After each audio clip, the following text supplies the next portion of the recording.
Okay, I'd like to move on now to the next 12 months, and of Okay. course, this is our last chat as such. What have you got planned?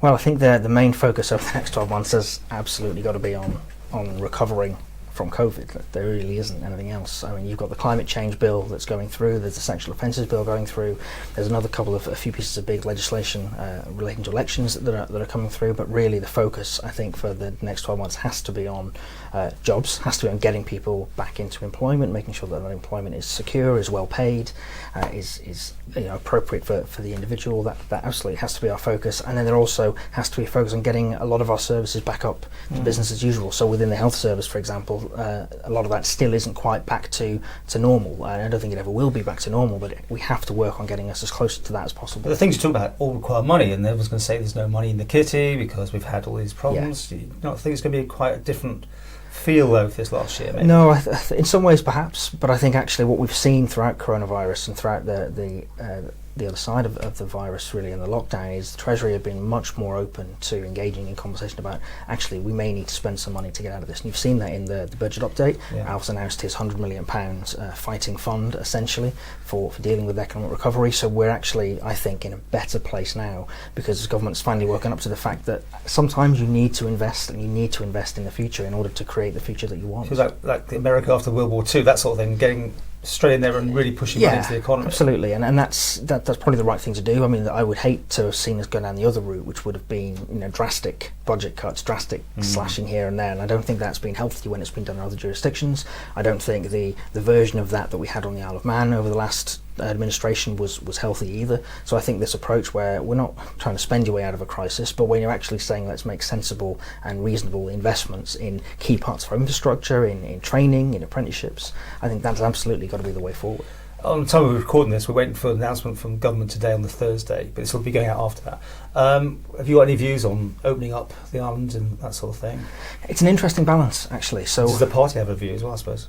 I don't think the party has actually a particular view on when will be right. At the end of the day, it's all going to be led by the medical evidence, and it's got to be done safely. So what do you think? I think the middle ground of where we're at now is probably somewhere along the Guernsey model, which is where we say, yes, you can come into the island, you've got to have a test, you quarantine for 6 or 7 days, and then you have another test. If both of those are negative, you can be allowed out in a kind of limited fashion to go to work or whatever it is. I think that's got to be part of where we're going, because we can't keep the island so tightly locked down forever. At some point we're going to have to start easing up, and I think a gradual easing is much more sensible than simply saying, right, we're back open now, free for all, let's crack on. So I'm hoping that later on today we'll see that announcement from government, or at least they'll give us an indication of when they're going to be making that call, because they originally said they'd make a decision towards the end of August, so fingers crossed they'll be saying actually we're ready to move to not quite to stage 3 but kind of nearly stage 3. I mean, would you like to go right down to fully open it sometime soon, or is that just got to wait and see and that sort of thing with numbers? Yeah, I think what we've got at the moment is we're in a bubble. We are a safe island, which is great, and we don't want to jeopardise that. So whatever happens has to be done in a managed way. So just saying, well, let's be open by Christmas, I think that would be quite a silly thing to be going out there and promoting. But actually, if we're saying how can we make sure that what we're doing is managed, so we've got an open border but a managed border, I think is the way we have to start looking at things, because this virus could be with us for quite some time. We've no idea what the direction is going in the UK or in Europe, so we shouldn't really be talking about an open border anymore. We should be talking about a managed border. Now, you're going to your last year as the only member of Liv Van in the House. Does that really worry you in the sense that support-wise you didn't get there in the by-election, albeit very, very close? No, I mean that was really disappointing. Actually, I think Michael ran a great campaign. I think he really did everything right. It's just sometimes you don't quite get over that finish line. Another 4 doors or something you knock on or something, I don't know. But it was a close one. But no, I think it's going to be a loss not having Kate there generally. I think it's going to be a loss not having Kate's support for me within the chamber.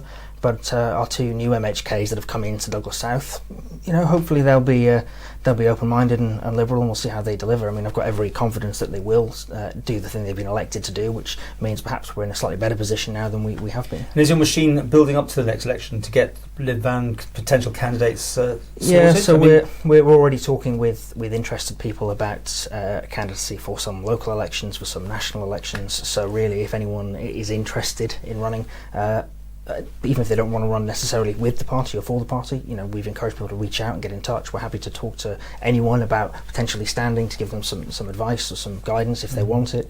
Equally, to talk about if they want to stand as part of the party, get involved. And you made your decision that you're going to stand already, or are you coming out with that information, or is it you going to be one of these, I'll wait and see, a bit later on? I think personally I'm going to have to wait and see. Obviously, at the moment, I'd very much like to continue doing this role. We are still quite a way away from the next election, so it's a strange hat that I'm wearing at the moment, because as a party member, as a party leader, I'm trying to build the party up for an election, trying to build candidates, build membership. That's absolutely key for us. But as an individual MHK, I'm actually much more focused on getting the job done that's in front of me right now. So I've not even got my own... Any idea when you will make that decision? I would be surprised if it's before June, July next year. That late? Well, from in the sense of... Yeah, well, from my perspective, I'd much rather... I've got 12 months left. Okay. I'm going to focus on getting the job done in the next 12 months, and then I'll worry about what comes next. So I'll just have to use this as a... Suppose you did stand and that sort of thing. Would you want to be a minister? Would you feel that's where the future would be, to be in control of some part of government? Well, it's been an interesting 4 years so far, in that I think I've probably achieved just as much in Parliament, on the Justice Committee, now on the PAC, on the backbenches, as I probably have within my government roles. So I'm not one of these people that sees, actually, you get into politics because you want to be a minister and run the country, because actually I think... Have ambition, I suppose. Well, this is what I'm trying to explain. I think you can achieve almost just as much by being that critical friend, by being the backbencher, by being on the committees that serve within Tynwald. So I'm not entirely sold on one route or another. I'm just going to wait and see what happens. By the very nature, seem to be to hold the government to account to some degree. Broadly, I mean, you're never going to be the major. Well, you might be, but we don't want to position ourselves as the opposition party, because actually, at some point, you're right. Maybe we do get enough people in to be part of a government, and we saw that with Kate. She was willing to play a role in that a government as a minister.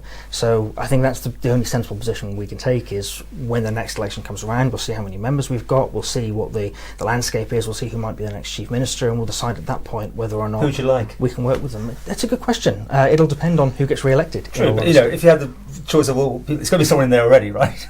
Well, unless it's really strange times, but I think there are lots of. You don't want that job?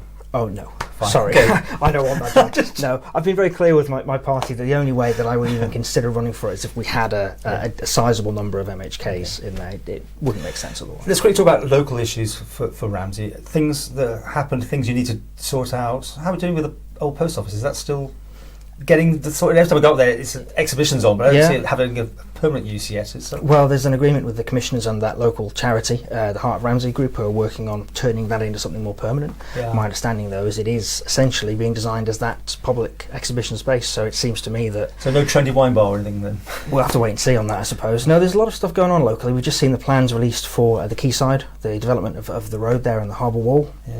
That's getting mixed responses from the public, concerns about loss of parking, but also actually definite need for some kind of flood protection down there. And where are you on the marina thing? The marina, again, that's another real big issue. For or against? I'm toying with the idea at the moment, because for me, I'm absolutely behind getting a marina in Ramsey. The big question for me is that the right location for it? And until we've seen the final plans, until we've seen the environmental impact and all the other impact studies that need to be done, it's going to be really difficult to decide whether that particular proposal is the right one. And I bet it's a Marmite thing with your constituents, is yes and no, isn't it? Right at the moment, yeah, there's a lot of people really in favour of building it. There's a lot of people very concerned about loss of public space, loss of accessibility, and so this will, again, like I say, all depend on the final plans, because it might be that the developers come up with a set of plans that actually are acceptable to the majority of people. It might be that they say, actually, what we're planning is totally unacceptable to people of Ramsey. Until we've seen that final decision, it's really going to be difficult to know whether or not to be on board with it. Time for a number. How have you done over the last year out of 10? Well, I think last time I'm pretty sure I gave myself 10 out of 10. Paul? Did you really? I can't remember that. No, I think, don't think so. No, I think in all honesty that it really isn't up to me to make that call. And I think come on. I say this every single year. That it's not up to me to number, decide. Please. Well, I've told you. Like 10. You give me 10. Absolutely. Until I hear otherwise from my constituents, I will absolutely. And the other one is for the government, the Quayle administration. How do you rate them? Well, again, before coronavirus happened, I was actually thinking they were going on a sort of downward trend, if I'm honest. Things didn't seem to be going in the right direction. We seemed to be losing a bit of that momentum, a bit of that delivery.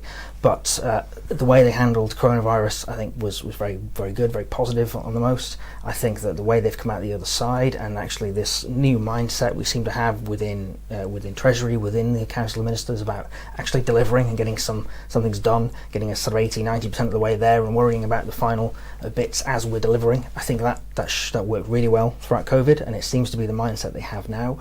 So yeah, coming out, I'd say 7, 8, 9 out of 10. They're doing a lot better now. Just hopefully this momentum, this attitude, this changed mindset will keep up over the last 12 months, just to make sure that they can actually deliver the things they're promising on.